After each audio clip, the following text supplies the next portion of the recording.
नमस्कार, आप देख रहे हैं लाइव 24 न्यूज़ बिहार।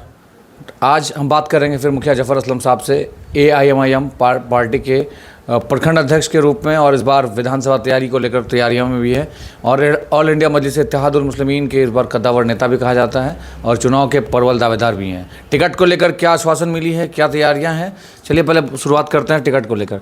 मुखिया जी, क्या इस बार तैयारी है और पार्टी की तरफ से क्या कुछ मिला है आपको जानकारी? देखिए, पार्टी के तरफ से एक ही निर्देश दिया गया है कि आप जनसंपर्क अभियान में लगे रहिए, बढ़िया से मेहनत कीजिए और सर्वे कराया जाएगा, जिसका नाम ऊपर आएगा उसको टिकट दिया जाएगा।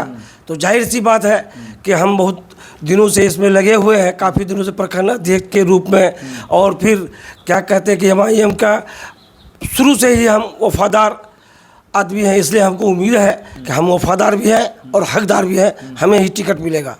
अच्छा, वफादार भी है, हकदार भी है, मगर ऐसे में ये भी कहा जा रहा है कि MIM जो है उसका स्टैंड क्लियर नहीं है, जिसके कारण पिछले चुनाव के बाद, जीतने के बाद राजद में शामिल हो गए आपके विधायक लोग। उनका कहना था कि ओवैसी साहब को 1000 बार बोला गया कि आप आइए यहाँ, बताइए यहाँ के लोगों को किन किन समस्याओं से कैसे लड़ना है। ओवैसी हॉस्पिटल नहीं मिला, इसलिए वो लोग कह रहे हैं कि हम राजद में चले गए। देखिए, ऐसी कोई बात नहीं थी, इन लोगों की नीयत में खोट थी, भागने का एक बहाना चाहिए था। हम कहते हैं कि आपको लोगों ने अपने एतमाद का वोट दिया, आप बिहार विधानसभा में चले गए, असेंबली में रुकन हो गए आप, तो आप यहाँ अख्तुल इमान साहब के नेतृत्व में यहाँ आप बिहार की बागडोर अख्तुल इमान के हाथ में था, उनके साथ मिलकर के यहाँ का मुख्य जो समस्याएं थी उसको पुरजोर तरीके से सदन में रखने की ज़रूरत थी। आप ये न करते हुए अख्तुल इमान साहब को भी धोखा दिया, ओवैसी साहब को भी धोखा दिया, और यहाँ के तमाम उन जनताओं के साथ खिलवाड़ किया जिन्होंने अपने एतमाद का वोट उन्हें दिया था। इसका तो विरोध भी झेलना पड़ रहा है उन लोगों को। विरोध क्या, काफ़ी कुछ झेलना पड़ेगा। अब समय आ गया है, उन लोगों के वोट लेकर जो बेचने का काम किया, सौदागिरी करने का काम किया, धन इकट्ठा करने का काम किया, अब पल्ला अवाम के हाथ में है। फिर उन्हीं लोगों के पास उनको जाना पड़ेगा जिन लोगों का वोट लेकर के उन्होंने बेचने का काम किया है। जी, क्या लग रहा है इस बार चुनाव की जो नतीजे हैं, जो परिणाम आने हैं, उससे पहले लोगों का मिजाज बदलता दिख रहा है। जफर असलम साहब को आप कहाँ देख रहे हैं अपने आप को? हम अपने आप को तो भाई नंबर 1 में देख रहे हैं। अल्हम्दुलिल्लाह, हम लगातार 3 दफ़ा यहाँ के लोगों ने मुझे मुखिया बनाने में अच्छा कामयाब कराया, हमको मुखिया बनाया हमको, और अल्लाह का फजल रहा कि मैं मुखिया संघ का अध्यक्ष भी रहा, और अभी काफ़ी दिनों से हम प्रखंड अध्यक्ष हैं MIM का। इसलिए हम लोगों के साथ मेरा जुड़ाव हमेशा से है, और जिसके वजह से मुझे चुनाव बहुत आसान लगता है। मैं ज़मीन से जुड़ा हुआ आदमी हूँ, जहाँ भी जाइए मैं गुमनाम नहीं हूँ, हर जगह मेरा नाम चल रहा है, और हर जगह यहाँ के लोगों के मुखिया संघ के अध्यक्ष भी थे आप? जी, मुखिया संघ के अध्यक्ष भी थे, और यहाँ का जो लोगों का जो बड़े बड़े मसाइल हैं उसमें हल करने के लिए मैंने काफ़ी मेहनत मुसीबत हमेशा करते रहा।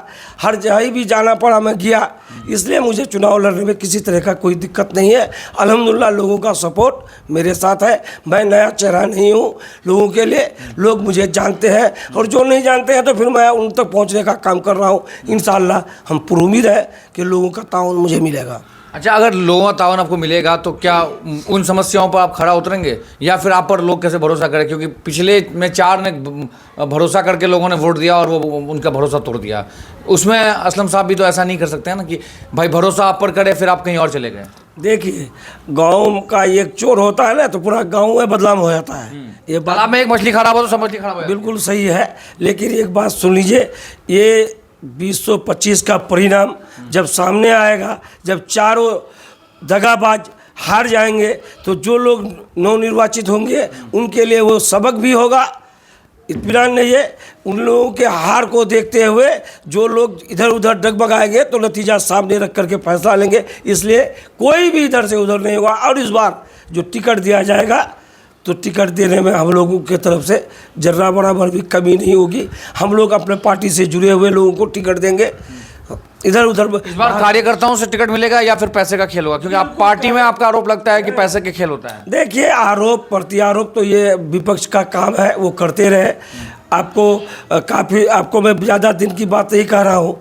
यहीं पर हमारे अलहाजी इजहार साहब उनके लोग भी काफ़ी कहे कि हमने इतना पैसा दिया, इतना पैसा दिया, इतना पैसा दिया, लेकिन सच तो सच है।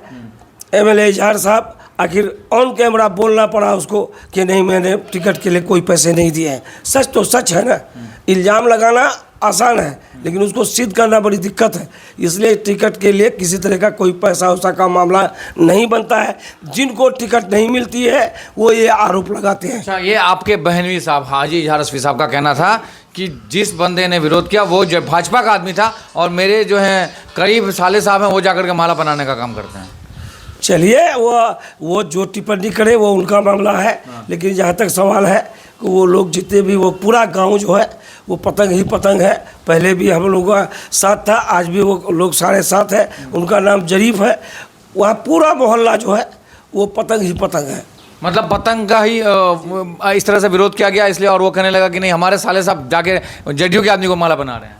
चलिए, अपना अपना तर्क है, अपना अपना सोच है। उस पर टीका टिप्पणी करें और हम ज़्यादा नहीं करेंगे। बस इतनी ही कहेंगे कि ये एमआईएम का कमाल है कि आप लोगों ने सवाल करना शुरू कर दिया, अब लोगों ने बोलना शुरू कर दिया, समझे ना। तो ये एमआईएम का कमाल। आपको अब लग गया है कि चुनाव आते ही लोग पूछने लगेंगे आप गए क्यों? बिल्कुल सवाल करने लगेंगे। अब वो दौर नहीं रहा जो लिहाज और मरवत और वो करेंगे, वो कुछ नहीं। अब बिल्कुल सवाल करेंगे। आपको 5 साल का लेखा जोखा देना होगा, हिसाब देना होगा अवाम को। अब वो ज़माना चले गया जो आया और इधर से उधर से। अभी ये देखिए ना, चुनाव सामने है। एक और प्रत्याशी हमारे हैं जो 15 साल बीजेपी को घर घर पहुंचाने का काम किया।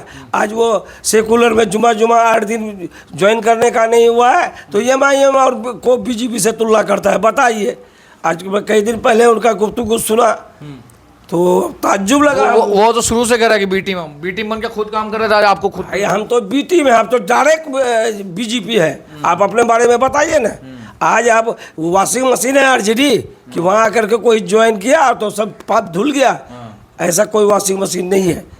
समझ रहे, लोग भली बात ही जानते हैं कि किन के वजह से आज बिहार में और हमारा सीमांचल में, मेरे किशनगंज में बीजेपी मजबूत हुई है। ये आज खड़ा हुआ है तो ये किन की मेहरबानी और करम से हुआ है, लोग जानते हैं। चलिए, बहुत बहुत शुक्रिया जी। शुक्रिया। ये थे मुखिया जफर असलम साहब। इनसे मेरी बातचीत हो रही थी क्योंकि बिहार विधानसभा चुनाव नज़दीक है। अब देखना यह है कि AIMIM पार्टी के कद्दावर नेता में से माने जाते हैं। अब देखना यह है कि टिकट को लेकर क्या पार्टी आलाकमान का फैसला होता है और किनको मिलती है टिकट। कोचा धावन में इस सीट को लेकर कौन कब्जा जमाता है, ये बड़ा ही दिलचस्पी होगी। हम चलिए अब पब्लिक के बीच में जाएंगे और जनता की राय जानेंगे कि जनता क्या सोचती है। विरोध तो कहीं विरोध, कहीं सपोर्ट, दोनों चीज़ दिख रहा है। Live 24 न्यूज़ के लिए